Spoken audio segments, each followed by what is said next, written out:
Hello everyone.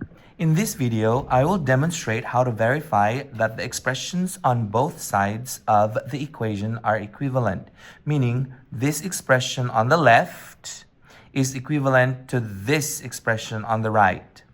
Please remember that the equivalent expressions are expressions written in different form that yield the same value for identical inputs.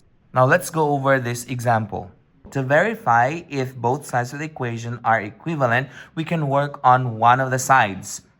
So in this problem right here, we're going to work on the left side and see if it matches up on the right side. If we look at this problem that we have right here, we can tell that the common factor for these two terms that we have here is x plus 1 to the 3 halves. So I will factor this out. So once we factor this out, we can go ahead and figure out what should we write, or what should we write here so that's x plus 1 right here. What should be the exponent for this so that when we multiply these two, it's going to come out 5 halves. So this should be 2 halves. Now, others can say, like, how did you come up with that? Remember, when we multiply expressions with exponents, we are going to add their exponents. So in this case, we have, if we multiply these two, because this is like distributive property. So if we multiply these two, that's 3 plus 2 is 5. And then their common denominator is 2. So if you multiply these two, that's x plus 1 to the 5 halves. Minus, if you notice, these two are the same. So I can just go ahead and put 1 in there. So this means that if we distribute this expression to this, it will come out x plus 1 to the power 5 halves. And if we distribute this to multiply it to the negative 1, it's going to come out negative x plus 1 to the 3 halves. So if you notice, this 2 over 2 is actually just 1. So we can go ahead and rewrite this as,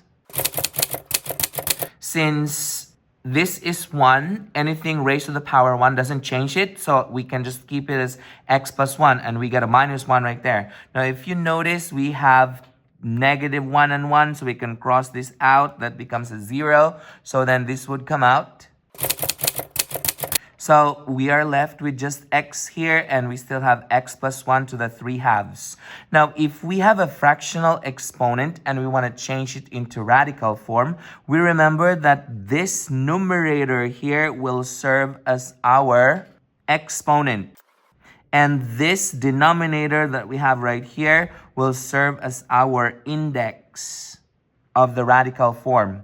So we can go ahead and rewrite this as, that's going to write x first, and then we are going to change this into radical form. So that is square root of, this is x plus 1, and then the exponent for this expression is the 3, and then this 2 here will become the index.